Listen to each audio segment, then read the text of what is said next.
guys, apa kabar kalian semua? Semoga kalian sekeluarga selalu sehat dan dalam lindungan Tuhan ya. Semoga dilancarkan juga rezekinya. Di video kali ini, Mince kembali bawain alur cerita film mantap-mantap yang berjudul Obsession. Film yang dirilis tahun 2019 ini menceritakan tentang seorang istri muda yang selingkuh dengan tukang bengkel mekanik yang bekerja di rumahnya. Dengan dibumbui dengan percocok tanaman duniawi dan plot twist yang membagongkan, Mince jamin kalian gak nyesel deh nontonnya. Sebelum mulai ke videonya, jangan lupa untuk support channel ini dengan cara like, comment, share, and subscribe. Jangan lupa buat nyalakan notifikasi juga biar kalian gak ketinggalan video-video terbaru dari kita. Ya udah, tanpa berlama-lama lagi, langsung saja kita masuk ke alur ceritanya.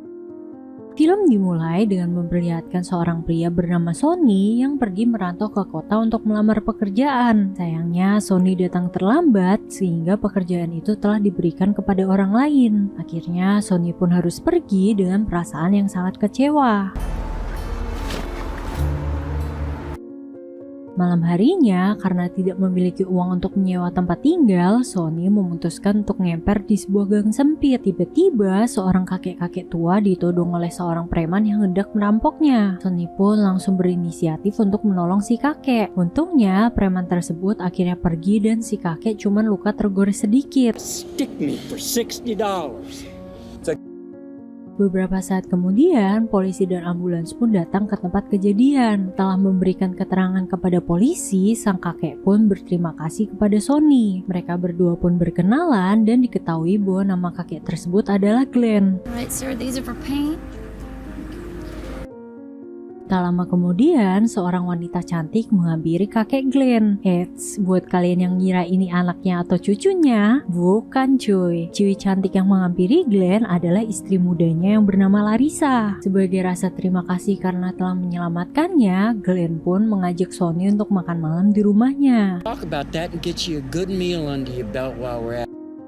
Singkat cerita, Sonny pun ikut makan malam bersama dengan Glenn dan Larissa. Setelah mengobrol dengan Sonny, Glenn pun mengetahui bahwa saat ini Sonny tidak memiliki pekerjaan maupun tempat tinggal. Karena merasa kasihan, Glenn pun meminta Sonny untuk bekerja di bengkel miliknya. Selain itu, Sonny juga boleh tinggal di rumahnya selama sementara waktu. Awalnya, Larissa merasa tidak setuju dengan keputusan suaminya itu. Larissa tidak suka jika ada orang asing yang ikut tinggal bersama dengan mereka. Tetapi, setelah diiming tas baru oleh Glenn, Larissa pun akhirnya setuju.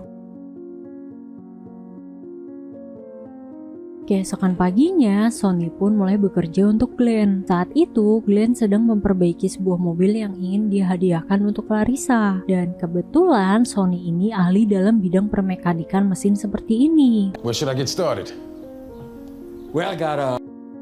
Setelah dicek oleh Sonny, ternyata mobil tersebut membutuhkan karburator baru agar bisa kembali menyala. Di sini, nampak Larissa mulai sedikit-sedikit memperhatikan Sonny yang sedang bekerja. Nampaknya si Larissa ini mulai tertarik dengan Sonny. Sonny pun hanya bisa tersenyum tipis saat mempergoki Larissa yang sedang memperhatikan dirinya. Hari demi hari berlalu, mereka berdua pun menjadi sering curi-curi pandang satu sama lain. Selagi bekerja, Sonny juga selalu mencari-cari kesempatan untuk bisa memandangi kecantikan Larissa yang gak ada obat itu.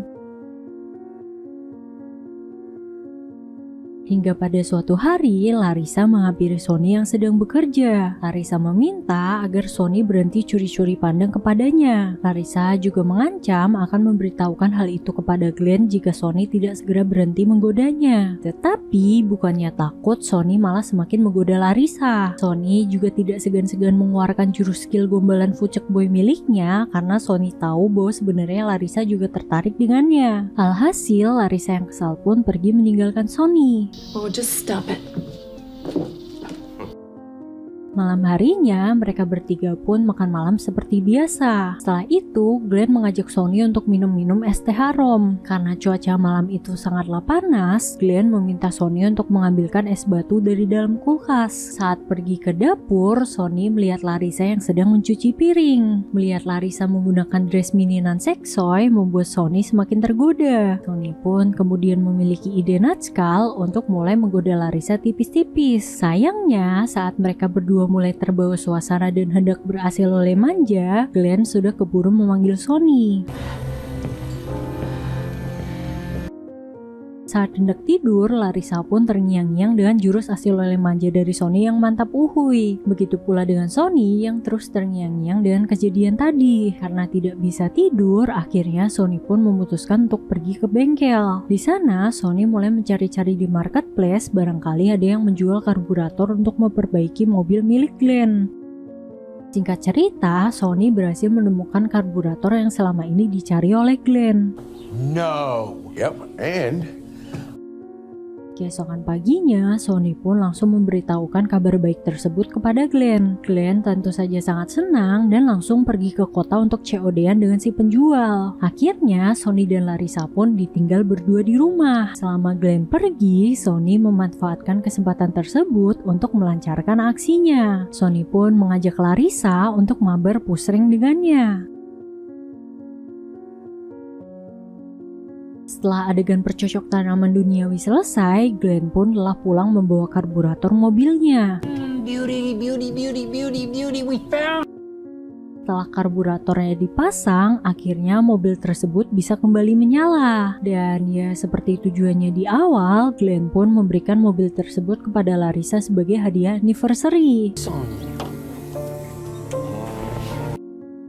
Malam harinya, Glenn dan Sony pun minum-minum untuk merayakan keberhasilan mereka memperbaiki mobil. Setelah minum beberapa gelas es teh, akhirnya Glenn pun mulai merasa ngantuk dan ketiduran di sofa. Melihat Glenn yang tertidur pula, Sony kembali memanfaatkan kesempatan ini untuk asil lele manja dengan Larissa. Sony menyelinap masuk ke dalam kamar dan permabaran pusreng duniawi part 2 pun dimulai.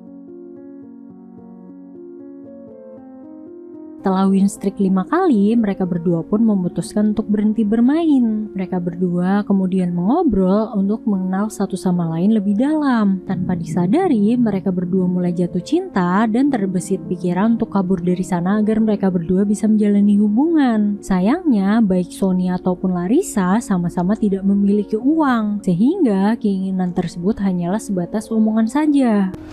If I had money, I'd do it.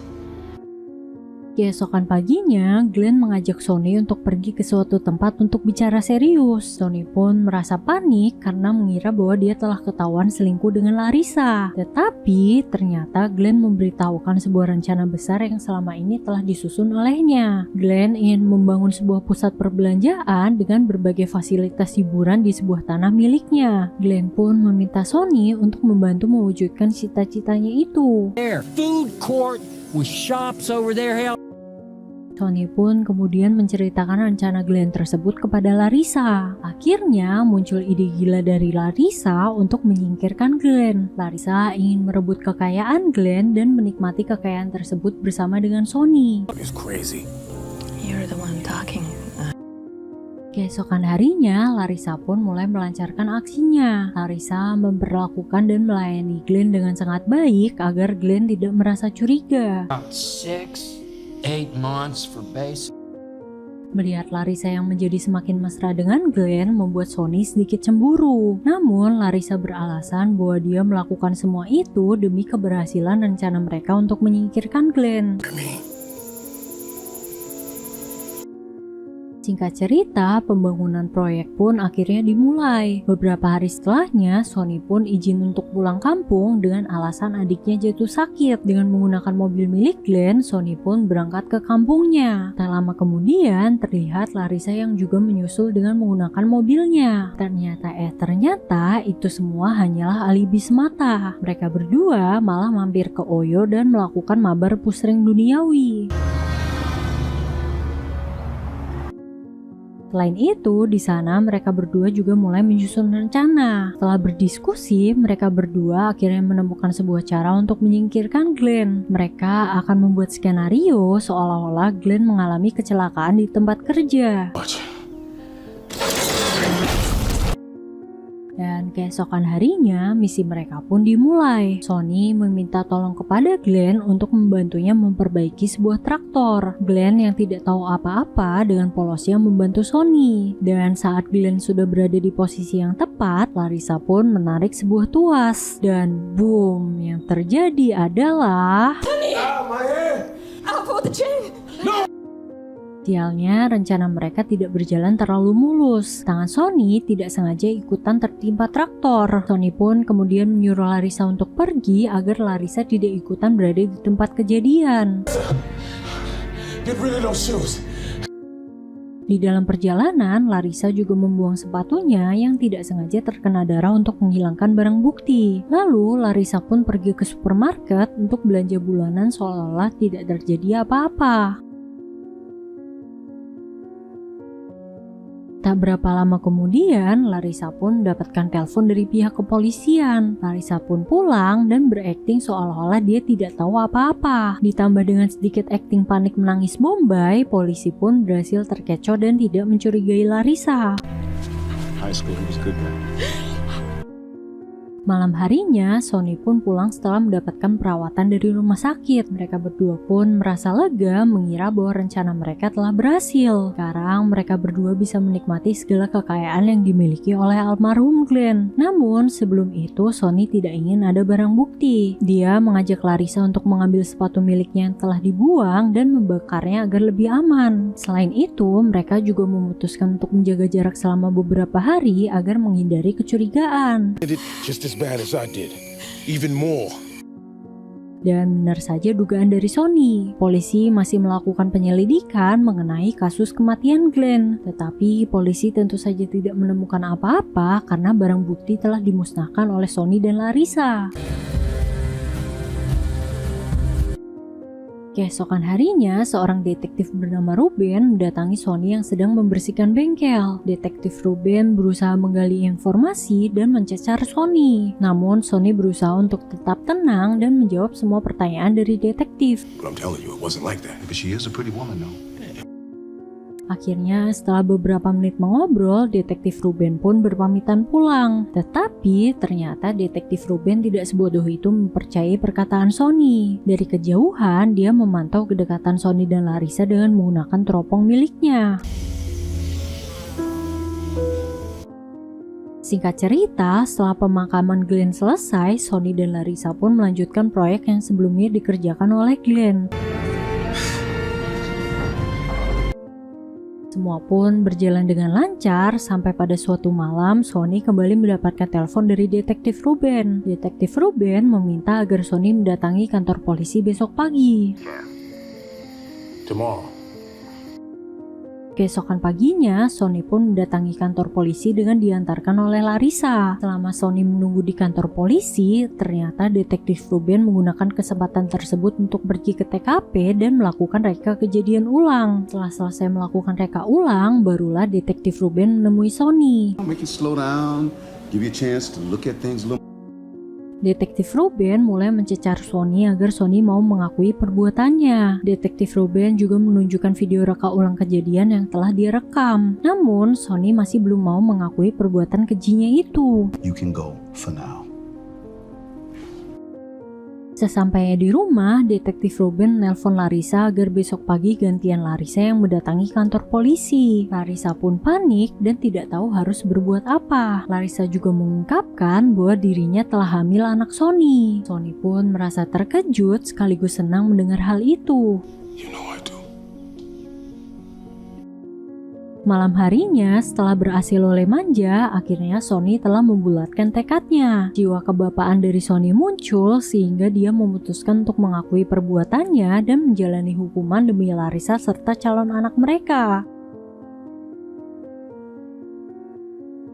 Keesokan paginya, Sony pergi ke kantor polisi dan mengakui segala perbuatannya. Sebelum masuk ke penjara, ternyata Sony telah meninggalkan surat untuk Larissa. Sony menyuruh Larissa untuk menjual rumahnya dan pindah ke kota lain. Sony ingin Larissa menjalani kehidupan baru yang dimana orang-orang tidak mengenalinya. Sony juga memberikan pesan kepada Larissa jika anak mereka laki-laki, maka Sony ingin anaknya diberi nama Brandon.